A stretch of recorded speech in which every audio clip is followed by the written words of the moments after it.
जय श्री कृष्ण। अब हम प्रवेश कर रहे हैं सांख्य योग के दूसरे भाग में, जहां भगवान श्री कृष्ण अर्जुन को आत्मा के वास्तविक स्वरूप, निष्काम कर्म और समत्व बुद्धि का दिव्य रहस्य समझाते हैं। कुरुक्षेत्र के युद्ध क्षेत्र में अर्जुन का मन भय, मोह और करुणा से डगमगा रहा है। वट वृक्ष की छाया में बैठे श्री कृष्ण अपनी मधुर, शांत और गहरी वाणी से अर्जुन के हृदय में ज्ञान का प्रकाश भर रहे हैं। अब आरंभ होता है कर्म, बुद्धि और आध्यात्मिक स्थिरता का ये पवित्र उपदेश, जिसने संसार को सदियों से मार्ग दिखाया है। अध्याय 2 सांख्य योग भाग 2 श्लोक 25 से 48। अव्यक्तोयम अचिन्त्योयम अव्यवहार्योयम उच्यते तस्मादेवं विदित्वैनं नानुशोचितुमर्हसि। आत्मा अव्यक्त, अचिंतनीय और अव्यवहार्य है। इसे जानकर तुझे शोक नहीं करना चाहिए। हे अर्जुन, जिसे देखा नहीं जा सकता, जिसे सोचा नहीं जा सकता, वही आत्मा है। उस पर शोक कैसा? अचचैनम नित्य जातम नित्यम वा मन्यसे मृतम तथापि तुम महाबाहो नैवं शोचितुमर्हसि। यदि तुम आत्मा को जन्म लेने वाला और मरने वाला भी मानो, तब भी शोक का कोई कारण नहीं है। जन्म मरण प्राकृतिक नियम है, शोक अज्ञान है। जातस्य हि ध्रुवो मृत्युर्ध्रुवं जन्म मृतस्य च तस्माद् परिहार्यर्थे न त्वं शोचितुमर्हसि। जिसका जन्म हुआ है उसकी मृत्यु निश्चित है, और जो मरा है उसका जन्म भी निश्चित है। इस अटल सत्य पर शोक मत करो।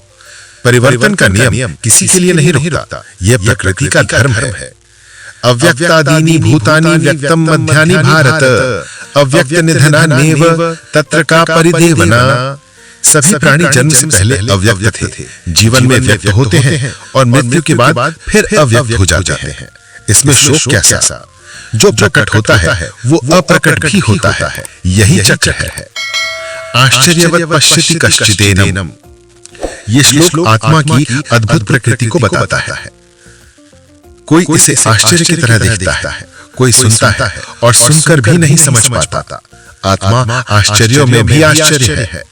देहि नित्यम अवध्योयम देहे सर्वस्य भारत तस्मात् सर्वाणि भूतानि न त्वं शोचितुमर्हसि।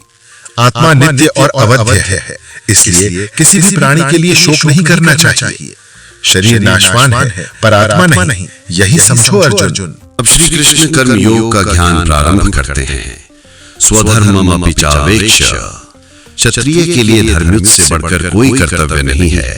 कर्तव्य सर्वोपरि, भले परिस्थिति कैसी भी हो। धर्मयुद्ध न लड़ना पाप और अपयश का कारण कहलाता है। कर्तव्य से पलायन की कोई जगह नहीं है। अकीर्तिम चापी भूतानि। लोग तेरी निंदा करेंगे और निंदा मृत्यु से भी बढ़कर कष्टकारी है। युद्ध न करने पर इतिहास तुझे कायर कहेगा। शत्रु भी तुझे तुच्छ समझेंगे, ये अपमान अकल्पनीय होगा। हतोवा प्राप्स्यसि स्वर्गम जित्वा वा भुक्ष्यसे महीम। यदि तू मरेगा तो स्वर्ग मिलेगा, और यदि जीतेगा तो राज्य। इसलिए युद्ध के लिए खड़े हो, कर्म करो, परिणाम चाहे जैसा हो, लाभ ही है। सुख दुखे समे कृत्वा। सुख दुख लाभ हानि जय पराजय को समान भाव से रखकर युद्ध करो, यही धर्म है। समत्व योग है, संतुलन ही शक्ति है। अब श्री कृष्ण कर्म योग के गूढ़ सिद्धांत बताते हैं। एषा ते अभिहिता सांख्ये। अब मैं तुझे कर्म योग का ज्ञान देता हूं, जिसे अपनाने से तू कर्म के बंधन से मुक्त होगा। ज्ञान और कर्म दोनों मार्ग अंत में एक ही सत्य तक ले जाते हैं। नेहाभिक्रम नाशोस्ति। इस योग में ना कोई हानि है, न विपरीत परिणाम। थोड़ा सा भी अभ्यास महान भलाई लाता है। सच्चा कर्म कभी व्यर्थ नहीं जाता। व्यवसायात्मिका बुद्धिरेकेह कुरुनंदनः। योग में बुद्धि एकाग्र होती है। अनेक इच्छाएं मन को भटकाती हैं। एक लक्ष्य, एकाग्र कर्म, यही सफलता। अविद्यावान लोग वेदों की फल की कामना करते हैं। स्वर्ग, कर्म फल, यज्ञ में सुख की तलाश। फल लालसा मन को बांधती है। भोगैश्वर्य गतिम प्रति। भोग और ऐश्वर्य में फंसा मन योग में स्थिर नहीं हो सकता। संतुलित मन ही योग को समझ पाता है। त्रैगुण्य विषयाः वेदाः। हे अर्जुन, तीन गुणों सत्व, रज और तम से ऊपर उठो, नित्य रहो, निर्मल रहो और योग में स्थित हो। गुणों के बंधन से ऊपर उठना ही मुक्ति है। यावान अर्थोद पाने, जैसे कुएं की आवश्यकता नहीं रहती जब चारों ओर जल हो, वैसे ही आत्मज्ञान मिलने पर कर्मों का फल गौण हो जाता है। ज्ञान सर्वोच्च है, बाकी सब उसके सामने छोटा। कर्मण्यधिकारस्ते मां फलेषु कदाचन, मां कर्म फल हेतु भूर्मा ते संगो वस्तु कर्मणि।